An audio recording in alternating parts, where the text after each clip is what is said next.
chaîne YouTube, la chaîne YouTube d'eWeb Studio. Je viens aujourd'hui te donner les 4 clés pour entreprendre en tant que manifestor. Alors, la première chose, c'est à peu près la même pour tous les types, c'est le plaisir. Le plaisir que tu prends dans ton business, ça doit être vraiment la chose la plus importante pour toi. À prendre du plaisir dans ton business, prendre du plaisir à créer des choses, prendre du plaisir à accompagner des clients, prendre du plaisir à créer des services. Bref, prendre du plaisir partout. C'est hyper important parce que ça va beaucoup t'aider déjà à toi t'éclater, t'éclater dans ta vie pro, à prendre soin de ton énergie puisque quand on prend du plaisir, c'est moins fatigant. Et à réussir, tout simplement. Voilà, donc n'hésite pas à prendre du plaisir en tant que manifesteur. La deuxième chose, c'est de prendre soin de ton énergie. Comme le projecteur ou le réflecteur, tu as une énergie plutôt basse. Même si tu as un centre moteur, tu as quand même une énergie plutôt basse ou tout du moins un petit peu en dents de scie comme ça. Donc c'est important que tu prennes soin de ton énergie.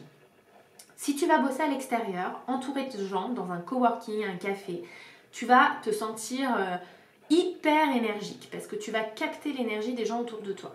Ça peut te pousser à faire des journées à rallonge, des to-do à rallonge et du coup quand tu vas rentrer chez toi, tout va retomber comme un soufflé et épuisement total. Et ça, c'est pas la meilleure chose à faire en tant que manifestor. Donc fais attention à ton énergie, prends-en soin. Quand tu es vraiment dans une énergie très basse, prends du temps pour toi. Quand tu es dans une énergie haute, profites-en, capitalise, optimise ton temps, travaille, mais fais attention à ces fluctuations, essaye de pouvoir modifier ton planning, de ne pas avoir un planning trop figé pour pouvoir faire en sorte d'avoir des moments de repos, c'est hyper important pour toi. La troisième clé pour entreprendre en tant que manifestor, c'est savoir dire non, ne pas se forcer. En tant que manifestor, ton but ultime, ton objectif ultime, c'est d'avoir la paix. Tu veux qu'on te foute la paix. Donc tu dois apprendre à dire non, puisque si tu dis oui à des choses où tu sens que c'est pas l'idéal pour toi, c'est pas l'idéal pour ton business, c'est pas ce qu'il y a de mieux à faire, tu vas te retrouver coincé. Et alors, le manifestor a horreur de se retrouver coincé, contrainte de faire des choses. Donc il faut que tu apprennes vraiment à dire non pour prendre soin de ton énergie et pour avoir la paix. Il faut que tu apprennes aussi à ne pas forcer les choses. Les choses viennent à toi assez naturellement. Soit tu attires vraiment les gens à toi, mais tels des aimants un petit peu en mode gourou, soit tu les repousses totalement, ils ne peuvent pas te saquer. Il n'y a pas de juste milieu avec toi, ça ne s'explique pas tellement, c'est ton aura en fait qui fait ça. Donc soit tu as des fans, soit tu as des gens qui te détestent. Donc tu n'as pas besoin de forcer les choses en fait. Il faut vraiment que tu laisses faire les choses. Et enfin, la quatrième clé, mais pas des moindres, c'est d'utiliser ta voix.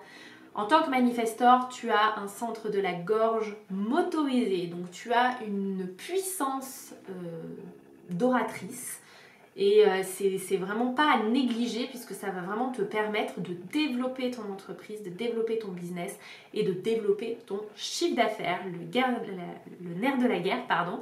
Donc il faut vraiment que tu utilises ta voix, que tu fasses entendre ta voix, que tu n'hésites pas à parler, à inciter les gens à passer à l'action, puisque toi en tant que manifestor, tu peux faire ça. Tu peux dire aux gens que tu as créé tel service et qu'il faut qu'ils cliquent pour aller voir la page de vente, que tu as créé telle formation et qu'il faut qu'ils cliquent pour s'inscrire, qu'il faut qu'ils s'inscrivent. Toi, tu peux utiliser l'impératif et du coup aller beaucoup plus dans un marketing un petit peu plus agressif entre guillemets, en tout cas un marketing plus direct. Donc n'hésite pas à utiliser ta voix en tant que manifestor, c'est capital. Donc je récapitule les 4 clés. Le plaisir dans ton business, prendre soin de ton énergie, ne pas forcer et savoir dire non et utiliser ta voix. C'est vraiment les 4 clés pour entreprendre en tant que manifestor. En tout cas, je te remercie d'avoir écouté cette vidéo. N'hésite pas à parler de cette chaîne YouTube autour de toi puisqu'elle est toute nouvelle ici. Et à mettre un pouce en l'air si la vidéo t'a plu. Voilà, je t'invite en tout cas à participer au défi qui aura lieu à partir du 20 janvier 2020, le défi qui s'appelle Bimagnétique pour apprendre à communiquer efficacement et simplement. C'est un défi qui dure 4 jours, donc je te mets le lien en dessous de la vidéo. Et le lancement de la masterclass Connexion et Communication, session numéro 2. qui mêle du coup Human Design et stratégie de communication. Je te mets aussi le lien dans la barre d'infos en dessous de la vidéo. En tout cas, je te remercie d'avoir regardé cette vidéo et je te dis à la semaine prochaine.